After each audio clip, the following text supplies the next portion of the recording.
Olá, tudo bem?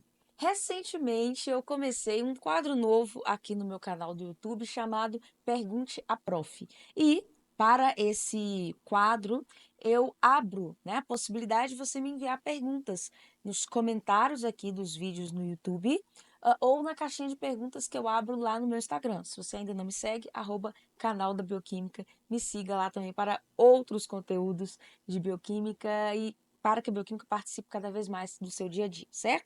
E aí, eu selecionei algumas das perguntas que chegaram até mim e agora eu quero usar esse momento aqui para poder responder algumas dessas perguntas, tudo bem? E se você também quer ter a sua pergunta respondida, né, envie aqui nos comentários desse vídeo, de outros posteriores. Lembrando que, assim, talvez eu não consiga responder todas, mas sempre seleciono algumas para poder a gente ter essa conversa aqui, tudo bem? Então, vou começar pela do YouTube primeiro aqui, a pergunta da Sônia, dizendo o seguinte: como ocorre a carcinogênese? Obrigada, Sônia, pela sua pergunta. Apesar de ser aqui uma pergunta básica, por ser um contexto mais geral, né? Trouxe esse tema, quis trazer esse tema para a gente poder, né, bater um papo aqui sobre ele. Carcinogênese, gênese, criação de carcinoma, ou seja, de uma célula cancerígena, de uma célula maligna. Então, esse nome diz respeito a um processo que leva, né, ou que mostra a transformação de uma célula saudável em uma célula cancerígena, em uma célula maligna. Tudo bem? E aí, quais são as características principais desse processo, né? Acontece uma proliferação descontrolada, primeira característica. Ou seja, a célula começa a se multiplicar sem controle. Então, os mecanismos celulares de regulação não conseguem atuar aí para evitar essa multiplicação desenfreada. Segundo ponto que a gente pode ressaltar, evasão da apoptose. O que seria essa evasão da apoptose? A apoptose é a morte celular programada, então é um processo natural, importante que precisa acontecer, até mesmo como uma proteção biológica para eliminar células que não estão em boas condições, por exemplo. Aí, as células cancerígenas, elas têm uma capacidade de fugir, de escapar de mecanismos apoptóticos, fazendo com que ela sobreviva por mais tempo, certo? E um terceiro ponto que a gente poderia ressaltar seria uma resistência a mecanismos regulatórios. O que isso quer dizer? Se a gente for pensar num ciclo celular, como ele acontece, toda célula ela tem que passar pela etapa de replicação do DNA, ou seja, cria-se a cópia, né, da nossa informação genética para a célula nova, e aí vai ser feita uma checagem. Nessa checagem, a célula observa então os mecanismos ali, a maquinaria celular observa se essa replicação foi feita da melhor maneira, se está tudo certinho, certo? Não houve mutações ali. E aí, se houve mutações, essa célula tende a ser descartada. Pode tentar corrigir o erro, se não for possível, a célula é descartada. No caso de uma célula cancerígena, ela consegue escapar desses mecanismos regulatórios e acaba conseguindo progredir. Continua, então, no seu processo de multiplicação, mitoses cada vez mais constantes, tá? Então, esses são os pontos importantes. Vale a pena a gente ressaltar também que existem três fases no processo aí de carcinogênese importantes. Existe a fase de iniciação, que é quando ocorre a mutação ali irreversível, a mutação que gerou essas consequências aí. Lembrando que essa mutação, a tendência é que ela aconteça ou nos chamados proto-oncogenes ou nos genes supressores de tumor. Esses proto-oncogenes são genes que levam à formação, por exemplo, de proteínas que tendem a estimular a multiplicação desenfreada de células, tendem a estimular, então, alguns mecanismos que não são sadios ou aumentar demais alguns mecanismos que deveriam ser mais regulados, tá? No caso dos genes supressores de tumor, são aqueles genes que atuam, que geram proteínas, obviamente, que atuam regulando ali, reduzindo a informação ou até mesmo a proliferação de tumores. Então, o que acontece é que a mutação desses genes pode aumentar proto-oncogenes e reduzir a ação de genes supressores de tumor. Então, veja que é um processo complicado aí que leva, né, a um estímulo cada vez mais constante um crescimento e desenvolvimento do tumor, mas ainda é uma fase que há mecanismos ali de intervenção, né, que a gente pode tentar controlar esse processo. Depois da fase de iniciação, a gente tem a fase de promoção, que é quando alguns estímulos continuam a acontecer e estímulos que tendem a aumentar esse efeito proliferativo cada vez mais do tumor, ok?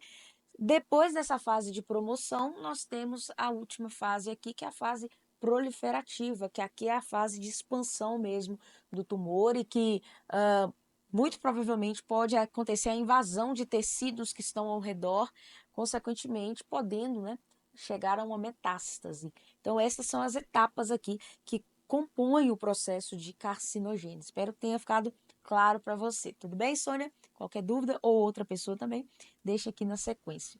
Próxima pergunta, então, acho que deu para clarear um pouquinho. É a pergunta do Erickson. O Erickson é meu aluno. Ele mandou uma pergunta dizendo o seguinte: devemos considerar o gasto calórico de um treino de 60 minutos ou só o tempo sob tensão muscular, né? É importante a gente entender aqui.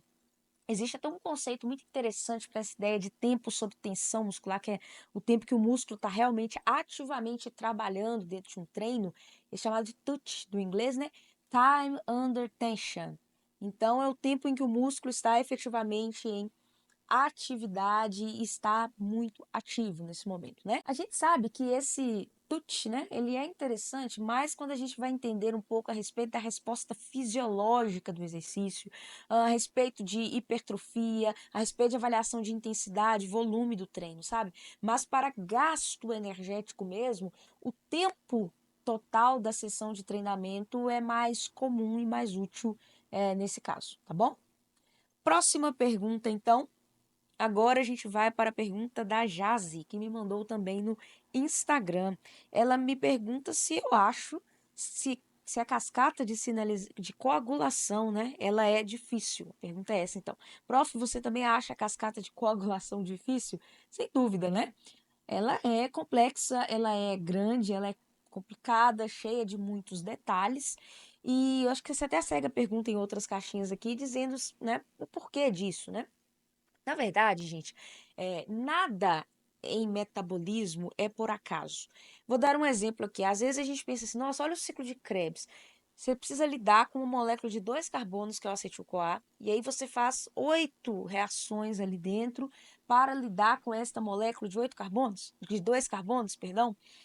Por quê, né? E aí, quando você estuda o ciclo de Krebs a fundo, você percebe que tem sim muita utilidade isso. Você percebe que você está aproveitando ao máximo a energia ali.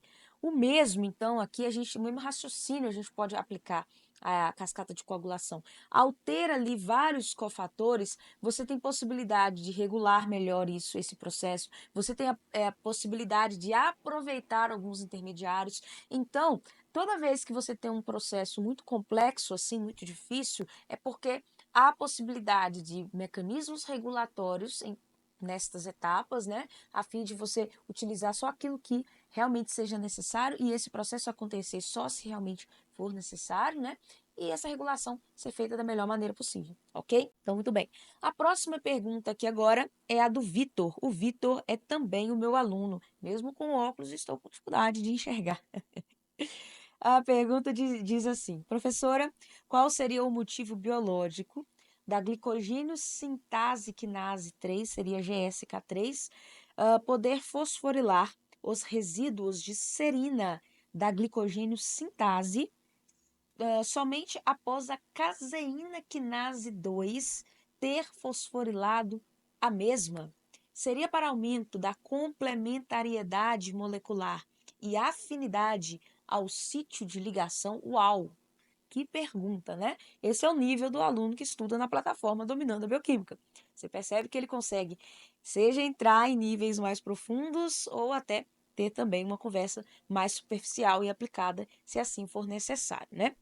Mas vamos lá. A pergunta, basicamente, traduzindo aqui, diz assim: por que que a GSK3 só consegue fosforilar a GS, que é a glicogênio sintase, se primeiro a caseína quinase tiver fosforilado essa mesma enzima?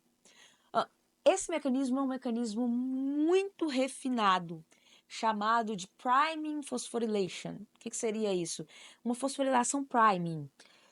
Essa palavra priming nos lembra lá no processo de transcrição do DNA, que a RNA polimerase precisa de um primer, de um iniciador, para começar o processo de transcrição. Você se lembra disso? Então, aqui a ideia é a mesma, né? Aplicada, claro, aqui é um conceito de modificação pós-traducional. Qual que é a ideia? Para que a enzima GSK3 consiga reconhecer o seu sítio, consiga entender que é ali o seu local de fosforilação, ela precisa perceber uma fosforilação anterior que tenha acontecido em um outro resíduo antes. Então, é como se fosse uma espécie de marcação, uma espécie de demonstração do local em que ela vai precisar começar a agir. Então, dando essa ideia de priming, né, de iniciador assim como era iniciador da transcrição, aqui iniciador da fosforilação. Isso ajuda a regular, tá? Principalmente a principal razão aqui é regulatório. Você percebe que eu até repeti bastante essa palavra aqui nesse vídeo, mas é porque é isso, gente. Quando você pensa em processos celulares, você tem que pensar em regulações finas a todo o momento, a todo o instante, tá?